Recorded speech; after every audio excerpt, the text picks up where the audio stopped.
بسم اللہ الرحمن الرحیم۔ ابر کرم کے ناظرین، آج ہماری خوش قسمتی ہے کہ ہمارے ہارون آباد میں حضور قبلہ پیر طریقت، رہبر شریعت، وارث علوم تصوف حضرت قبلہ پیر خواجہ غلام قطب الدین فریدی چشتی نظامی دامت برکاتہم القدسیہ تشریف فرما ہوئے۔ میں آپ کا قلب سمیم سے شکر گزار ہوں۔ آپ نے اپنے قیمتی ترین لمحات سے نوازا اور خاص طور پہ بندہ ناچیز نے اتحاد اہل سنت اور اتحاد بین العلماء والمشائخ کے حوالے سے جو چند معروضات آپ کے سامنے پیش کرنے کی سعادت حاصل کی ہے، آپ نے انہیں بہت سراہا ہے اور نہ صرف یقین دہانی بلکہ دعا بھی فرمائی ہے اور اس حوالے سے چند اہم تجاویز بھی دی ہیں۔ میں آپ کا بار دیگر شکر گزار ہوں۔ آپ ابر کرم اسٹوڈیو میں تشریف لائے، جامع مسجد فیضان حضرت کرما والا شریف، یہاں آپ نے دعائیں دیں اور یہاں کے ہمارے طلباء کے لیے آپ نے دعائیں فرمائیں۔ اللہ کریم آپ کا سایہ سلامت رکھے اور جس طرح آپ نے اتحاد امت کے حوالے سے تصوف کی خوشبو اور آپس میں جوڑنے، محبت کرنے اور ہر طرح کے فتن و فساد سے دور رہنے کی تلقین فرمائی ہے، اللہ کریم کی ذات برکات ہمیں ان باتوں پہ عمل کرنے کی توفیق عطا فرمائے۔ میں آپ سے بھی گزارش کروں گا کہ آپ قبلہ یہاں تشریف لائیں اور چند باتیں ہمارے ابر کرم کے ناظرین کو جو اتحاد، اتفاق، محبت اور جوڑنے والی ہوں، اور خاص طور پہ ہمارے اس وقت جو اکابرین ہیں ان کے لیے بھی وہ مشعل راہ ہوں، تاکہ ہم آپس میں اکٹھے ہو سکیں، ایک دوسرے کو برداشت کر سکیں، اور جب اکابرین اکٹھے ہوں گے تو پھر ساری کی ساری امت اکٹھی ہوگی۔ اللہ کریم ہمیں پیش آمدہ جو خطرات ہیں ان سے نمٹنے کی، بچنے کی اور آپس میں اتحاد و اتفاق کی توفیق عطا فرمائے، اور تمام آستانوں اور تمام علماء اور تمام صوفیہ اور تمام کبار جتنے بھی اہل علم ہیں، اصحاب محبت ہیں، ہم سب کو اتحاد، اتفاق، خیر، برکت اور ہر میدان میں کامیابی عطا فرمائے۔ بہت شکریہ، آپ تشریف لائیں۔ بسم اللہ الرحمن الرحیم۔ آج ہارون آباد میں ابر کرم کے اس آفس میں حاضر ہوا ہوں۔ اس کے بانی پروفیسر ڈاکٹر حافظ غلام محی الدین صاحب سے جو میری محبت ہے وہ یہاں کھینچ کر لائی ہے۔ انتہائی شفیق اور مہربان شخصیت ہے۔ قدرت نے انہیں علم، عمل، عقیدت، محبت کے ساتھ ساتھ قوت اظہار سے کی نعمت سے مالا مال فرمایا ہے۔ اسی کی بنا پر وہ میڈیا کے چینلز کے مقبول سپیکر قرار پائے اور وہ یہ خدمات بڑے مخلصانہ انداز میں پیش کرتے ہیں۔ اللہ تعالیٰ ان کی اس خدمت میں مزید برکت عطا فرمائے۔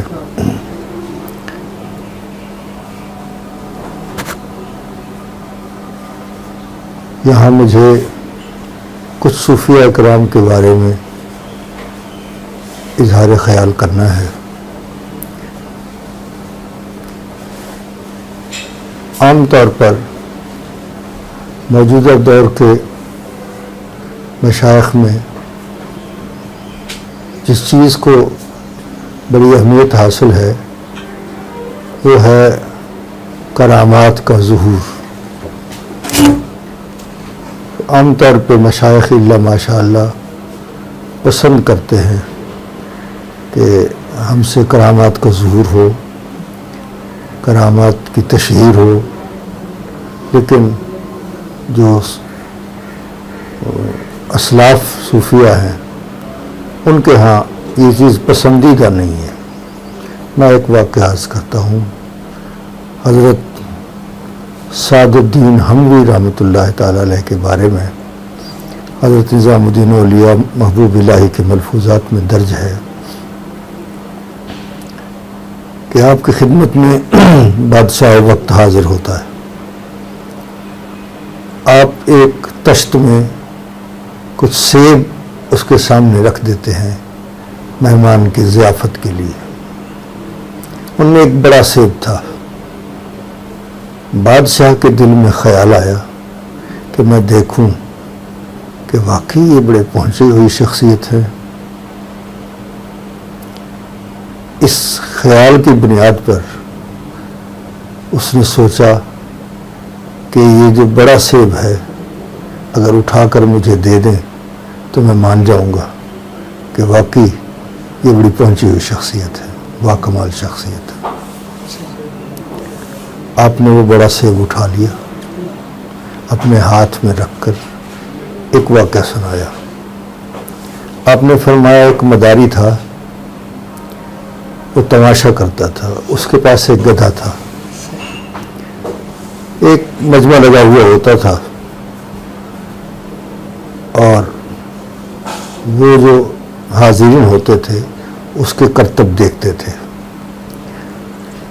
اس نے گدھے کی آنکھیں باندھ دی اور اپنی انگوٹھی مجمع میں پھینک دی اور گدھے سے کہا کہ میری انگوٹھی تلاش کرو. تو گدھا ایک ایک آدمی کو سونگھتا رہا اور آگے چلتا رہا یہاں تک کہ جس کے پاس انگوٹھی تھی وہ وہیں رک گیا. تو اس مداری نے اس سے کہا کہ میری انگوٹھی تمہارے پاس ہے، مجھے دے دو. تو انگوٹھی اس سے برآمد ہو گئی. یہ سنانے کے بعد آپ نے فرمایا اب اگر یہ سیب میں تجھے نہ دوں تو تو یہ سمجھے گا کہ ان کو کسی چیز کا علم نہیں ہے، اور اگر دے دوں تو میرا علم زیادہ سے زیادہ اس گدھے جتنی ہوگا. تو یہ کوئی کمال، اور پھر آپ نے اسے اس کو عنایت فرما دی. تو یہ کوئی کمال کی بات نہیں ہے کہ کوئی کرامت کا ظہور، کرامتوں کا ان کے پاس اختیار ہوتا ہے لیکن وہ کرامت کا ظہور نہیں کرتے. وہ صرف اس وقت اس کا اظہار کرتے ہیں جب کہ کوئی مجبوری ہو تو پھر اس کا اظہار کرتے ہیں، ورنہ اپنی تشہیر کے لیے، اپنی شہرت کے لیے، اپنی مارکیٹنگ کے لیے وہ استعمال نہیں کرتے. تو یہ ہمارے لیے ایک درس اور ایک سبق ہے کہ ہم جتنے بھی باکمال ہو جائیں ہم اپنے آپ کو کم سمجھیں، زیادہ نہ سمجھیں. میں ایک بات اور آپ خدمت میں عرض کر دیتا ہوں. حضرت خواجہ غلام فرید رحمۃ اللہ تعالی علیہ، حضرت خواجہ غلام فرید قدس سر العزیز کہ بڑا آپ کا روحانی ایک مقام تھا اور بادشاہ وقت نواب آف بہاولپور آپ کا غلام تھا اور صادق غلام تھا. نام بھی صادق تھا اور غلام بھی صادق تھا. بلکہ ایک دفعہ رات کے کسی وقت اسے محبت کا غلبہ ہوا کہ میں اپنے شیخ کی خدمت میں حاضری دوں، اور نیم شب وہ وہاں پہنچتا ہے، دروازہ بند ہے. جو خادم ہوتے ہیں وہ بھی ذرا اپنی مرضی والے لوگ ہوتے ہیں، تو اس نے دروازہ کھٹکھٹایا تو وہ بے قرار ہوا کہ اس وقت کس نے دروازہ کھٹکھٹا دیا ہے. وہ اتنے بڑے پیر کا خادم تھا. تو اس نے غصے میں پوچھا کیڑا کتا ہے؟ تو وہ کہنے لگا میں صادق کتا ہوں.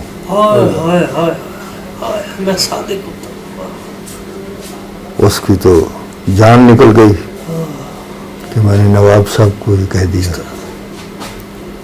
نواب صاحب نے کہا دروازہ کھولو. کھول دیا.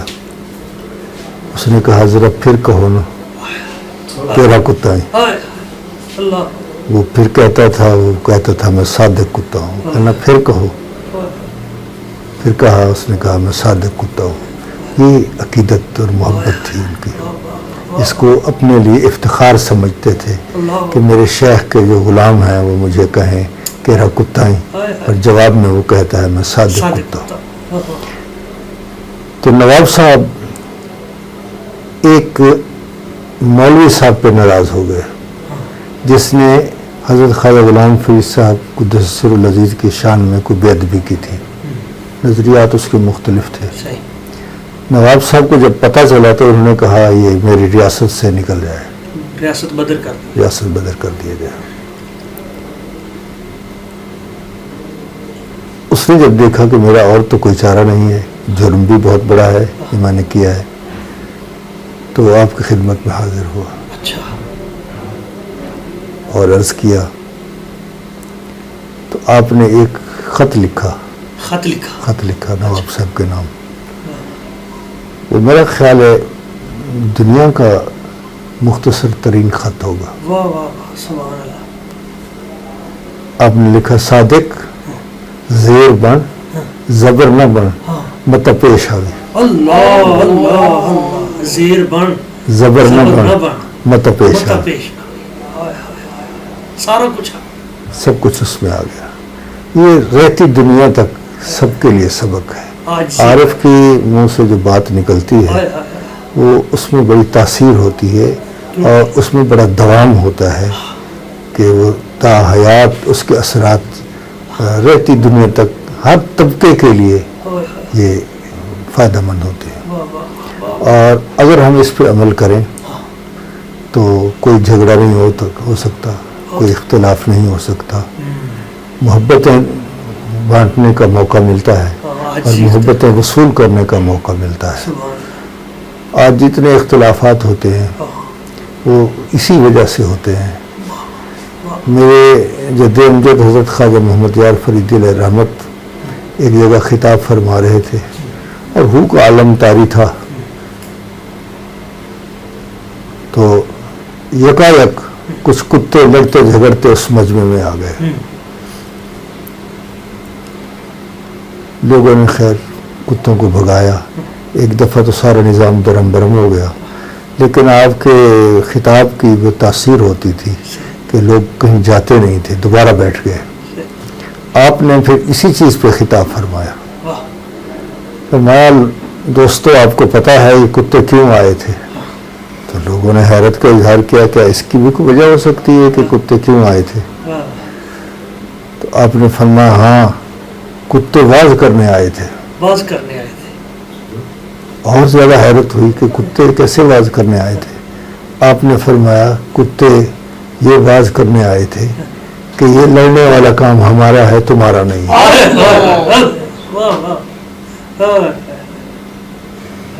تو عارف ہر ایک چیز میں ایک حسن تلاش کرتا ہے، اس میں خوبی تلاش کرتا ہے۔ تو وہ حالانکہ کتے لڑ رہے تھے لیکن اس میں خوبی کیا تلاش کی کہ یہ سبق دینے آئے ہیں کہ یہ لڑنے والا کام ہمارا ہے تمہارا نہیں۔ تو صوفیہ کرام نے ہمیشہ محبت کا سبق دیا ہے، درس کا سبق دیا ہے۔ ہمیں بھی آپس میں لڑنا جھگڑنا نہیں چاہیے۔ محبت ایک ایسی چیز ہے کہ وہ ایک تلوار ہے۔ ایک تلوار وہ ہوتی ہے جس سے ہم جنگ کرتے ہیں، اور ایک محبت کی تلوار ہوتی ہے۔ جو دوسری تلوار ہے وہ ایک چیز کو دو ٹکڑے کر دیتی ہے، جو محبت کی تلوار ہے وہ دو کو ایک کر دیتی ہے۔ اس تلوار کی تاثیر یہ ہے۔ تو ہمیں چاہیے وہ محبت کی تلوار استعمال کریں اور اسی طرح محبت کا درس دیں، محبت کا سبق دیں، تو ساری دنیا آپ کی ہے۔ محبت فاتح عالم چیز ہوتی ہے، اسی لیے ہمیں اللہ تعالیٰ محبت کرنے کی توفیق عطا فرمائے۔ ہم جس ادارے میں اس وقت بیٹھے ہوئے ہیں یہاں سے محبت کا درس ملتا ہے، محبت کی ہی تعلیم دی جاتی ہے اور محبت دی جاتی ہے، محبت ہی لی جاتی ہے، اور محبت نہ بھی ملے پھر بھی محبت کی جاتی ہے۔ یہ سوداگری نہیں ہوتی اس میں، کوئی کتنی دفعہ بے پرواہی کرے محبت دینے والا ہمیشہ محبت ہی دیتا ہے۔ اللہ تعالیٰ ہمیں اس کی توفیق عطا فرمائے۔ اس ادارے کو، اس چینل کو اللہ تعالیٰ مزید کامیابیوں سے ہمکنار کرے۔ آخر میں کوئی ایک شعر بھی آپ اپنا ضرور آپ نے میری نعت شریف کا شعر ہے بڑا معروف، ذرے اس خاک کے تابندہ ستارے ہوں گے، سبحان اللہ، ذرے اس خاک کے تابندہ ستارے ہوں گے، جس جگہ آپ نے نالین اتارے ہوں گے۔ اللہ تعالیٰ ہمیں حضور کی ثنا خوانی کی توفیق عطا فرمائے، اللہ تعالیٰ اس ادارے کو دن دگنی رات چگنی ترقی عطا فرمائے۔ وآخر دعوانا ان الحمدللہ رب العالمین۔